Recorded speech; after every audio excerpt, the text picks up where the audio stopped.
22, 2025, Tesla released its first quarter earning results. This is the first earnings since Musk took charge of the Department of Government Efficiency, catalyzing massive protests and vandalism against Tesla. The results were disastrous. Vehicle deliveries declined 16% versus the prior year. Total revenue declined by 9% to $19 billion.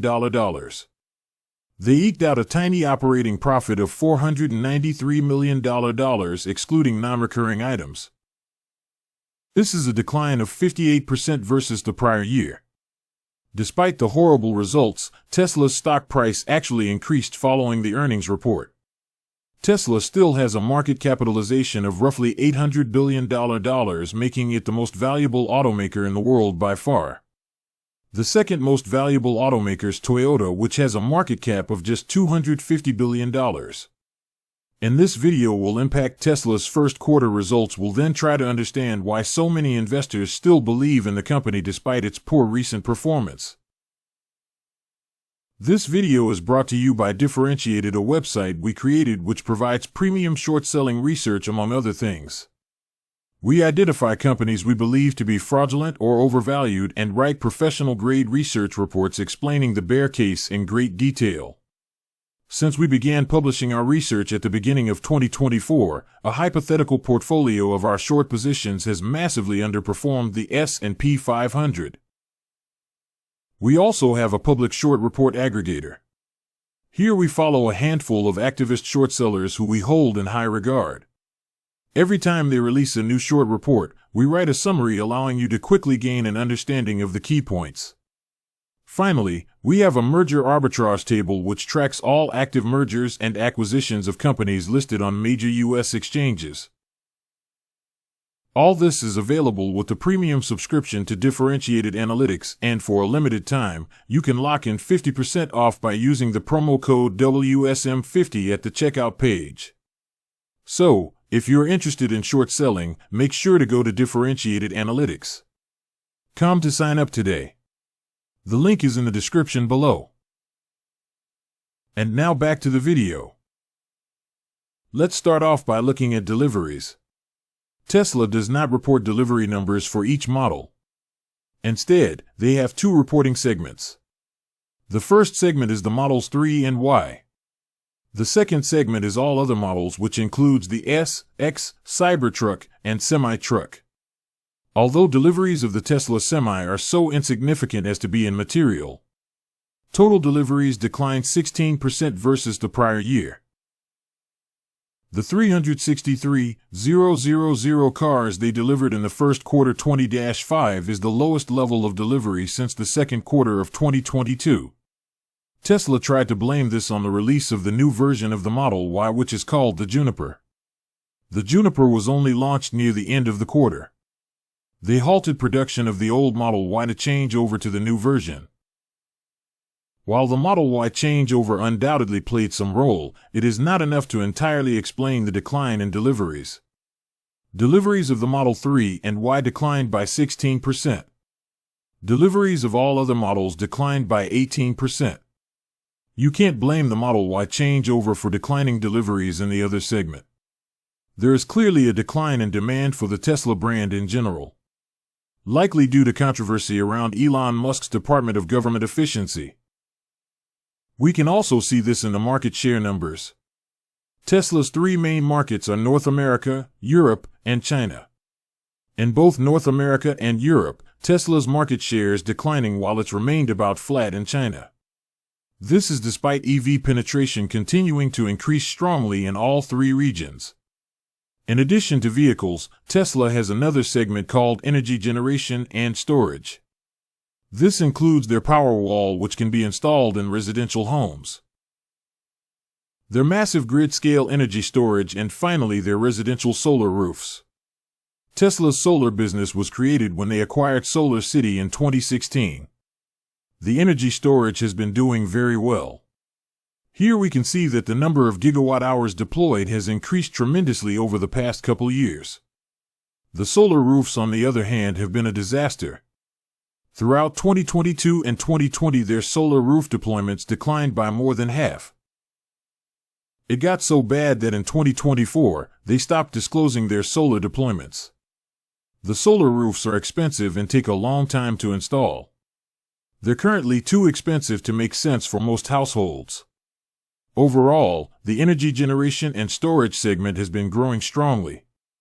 In the first quarter of 2025, it generated $2.7 billion of revenue, an increase of 67% versus a year ago period. Their services and other segment increased 15%. This includes their public superchargers, remarketing of used cars, and their insurance offering, but the vast majority of revenue still comes from the automotive segment, which is declining. So, total revenue decreased by 9%. Tesla's core business of selling cars is obviously not going well, and it doesn't look like it will get better anytime soon.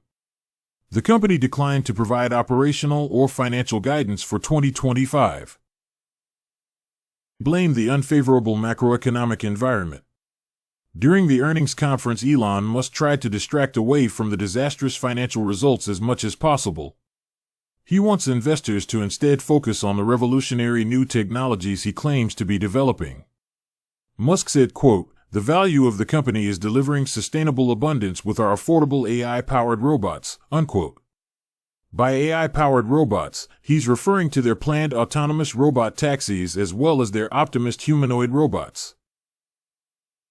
According to Musk, the Robotaxi and Optimus will be so valuable as the dwarf Tesla's current core business of selling cars. Thus, the fact that the core business is declining doesn't really matter to the long-term value of the company. This is what Musk wants investors to believe. Since 2019, Elon Musk has promised that a fully autonomous robotaxi network is just 1 year away. He has repeated this promise every year since then, and it has never come to fruition.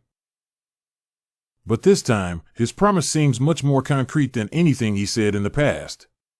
He now says that Tesla's first unsupervised robo-taxis will begin operating in Austin, Texas in June of this. The initial rollout will be very small, only 10 to 20 vehicles. They'll be Model Ys, not the dedicated Cybercab robo-taxi that was unveiled last year. While there will be no safety driver behind the wheel, Tesla will have support staff on standby. You can come to rescue the robo-taxi if it gets stuck or runs into problems. Google owned first began robo-taxi rides without a human safety driver. In 2020 is currently operating in Phoenix, San Francisco, Los Angeles, and Austin. Tesla's plan to do the same thing that has already been doing for 5 years. Despite their late start, Elon Musk claims that Tesla's self-driving technology is far superior to Waymo or anyone else. He thus expects Tesla to achieve 99% market share for robo-taxis. Waymo cars have numerous radar and lidar sensors. This makes them very expensive. It is estimated that each Waymo car costs around $250,000. Additionally, they're geofenced to only work within specific areas that need to be meticulously mapped out ahead of time. This is why their commercial rollout has been relatively slow. Tesla's full self-driving relies only on cameras. It can thus be done with Tesla Model 3s and YS, which are much cheaper, and according to Musk, the FSD is a generalized solution that can work anywhere. Each city does not need to be individually pre-mapped. On the earnings conference call, Musk explained, quote, "Once we make it work in a few cities, we can basically make it work in all cities in that legal jurisdiction. Once we can make it work in a few cities in America, we can make it work anywhere in America. Once we can make it work a few cities in China, we can make it work anywhere in China.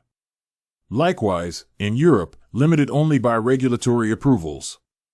So, this is the advantage of having a generalized solution using artificial intelligence and an AI chip that Tesla designed specifically for this purpose, as opposed to very expensive sensors and high-precision maps of a particular neighborhood where that neighborhood may change or often changes and then the car stops working. So, we have a general solution instead of a specific solution, unquote. In October of 2024, Tesla unveiled our dedicated robotaxi called the Cybercab. It ran on full self-driving or FSD version 13. As of the time of recording this video, version 13 is still the latest version of FSD available. This is presumably the version that will be used for the planned Austin Robotaxi launch in June. On YouTube, you can find copious amounts of dashcam footage from Tesla owners using FSD. This one comes from a Colorado-based Tesla owner named Robert Bentley who is using FSD version 13 in February of 2025. Here you can see the car violating traffic laws by driving in the middle of two lanes. Here, the Tesla's approaching a traffic light at high speed. As the Tesla's fast approaching, the light turns yellow. FSD slams on the brakes. Due to the snowy conditions on the road, the car started to slip. Mr. Bentley was obliged to take control of the car, fearing that may lose control. An experienced human driver would have known that making such an abrupt stop could be dangerous due to the unfavorable road conditions.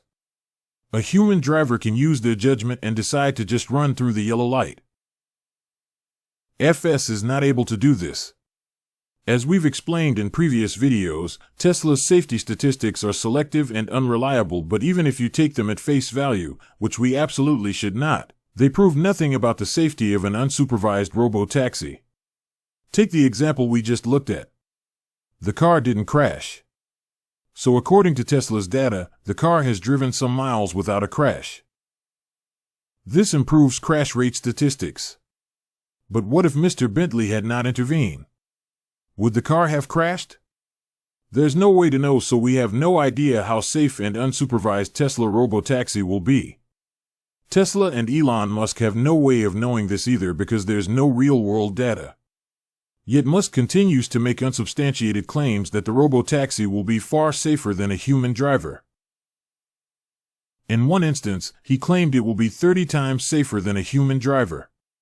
He provided no evidence to substantiate this claim. In the most recent earnings call, one of the Wall Street analysts asked about this very issue. Quote, "So Elon, the public version of the FS software still has a decent amount of, I guess, intermittent human interventions that are required. So what's still required for the software on your end to get to a level where it doesn't need to be supervised?" And I'm asking that in the context of obviously the June launch being in the next couple months. What still needs to happen, unquote. A Tesla executive responded, quote, "I mean, we are aware of the interventions that are happening in the public. And that's why we are hardcore burning it down. And really speaking, some initial launch city helped us focus on solving all the issue that we face here. For example, we're just focusing on Austin. We're not solving all the issues that customers in Boston or somewhere else might face, and then here we just have a big list of all the issues. Just burn it down, and that's what the team is working on along with the other sort of redundancy issues," unquote. This response is a bit difficult to understand because he uses a very strange choice of vocabulary. He says Tesla's hardcore burning it down. I guess that means they're trying to solve problems with FSD to prevent the need for human interventions. Tesla has been working on autonomous driving for more than 10 years. I don't know what type of progress they can make in the next 2 months. He then explains that their decision to launch only in one city helps. At first, they just have to focus on solving the problems in Austin. Then, they can move on to Boston and other cities at a later date, but this completely runs contrary to Elon Musk's statements that Tesla's FSD is generalized. If it were truly generalized, you wouldn't need to focus on Austin and Boston one at a time. It should be able to work anywhere. We also note that the Cybercab Unveil event in October was staged. Tesla extensively pre-mapped the venue location beforehand. If FSD was a generalized solution, this would not have been necessary. Elon Musk's next pipe dream is the Optimus humanoid robot. He says they expect to make a few thousand Optimus robots by the end of 2025. They'll work at Tesla's own factories. Musk claims that Optimus will be the greatest product ever of all time and will eventually generate $10 trillion of revenue. The problem is the Optimus robot does not exist. The physical form exists, but AI that's supposed to power it does not exist. It's fake. During the Cybercab event in October, they had some Optimus robots pouring drinks and handing out gift bags. It was later revealed that the robots were remotely controlled by human operators. This was not disclosed at the time. Tesla tried to give the false impression that they were autonomous. Tesla has released highly choreographed promotional videos purporting to show the capabilities of Optimus. But if the Optimus robots were really so, why would they need to use fake ones at their event? The Q1 Tesla earnings call can be best summed up by this one statement from Elon Musk, quote, "I'd encourage people to look beyond like the some sort of bumps and bundles of each road immediately ahead of us, but lift your gaze to the bright shining sort of down the hill. I don't know, some Reagan-esque imagery, and that's where we're headed in the not too distant future," unquote. I'm not sure what Reagan-esque means in this context. Nonetheless, the overall meaning is clear. Don't worry about our disastrous financial results today. Think about all the amazing things we're going to do in the future. But why should anyone believe this? It's important to take a step back and look at Elon Musk's long history of overpromising and underdelivering. The most extreme example of this is a second-generation Roadster sports car. It was unveiled in 2017, and it was initially supposed to begin deliveries in 2020. The first 1,000 Roadsters would be called the Founders Series. Founder Series Roadsters cost $250,000 to reserve a spot. You need to pay the entire purchase price up front. In 2021, they were sold out, meaning Tesla raised $250 million from these pre-sales. It's now been 8 years since the Roadster was unveiled. 5 years since it was supposed to be delivered, and 4 years since pre-orders sold out. Yet not only has Tesla not begun production, they haven't even designed it. In their most recent investor presentation, the status of the Roadster is listed as design development. They don't even know where they're going to assemble it. 1,000 people have paid $250,000 each for a car that does not yet exist and may or may not ever be delivered at some indefinite point in the future. This is what trusting Elon Musk gets you. Alright guys, that wraps it up for this video. What do you think about Tesla? Let us know in the comment section below. As always, thank you so much for watching, and we'll see you in the next one. Wall Street Millennial signing out.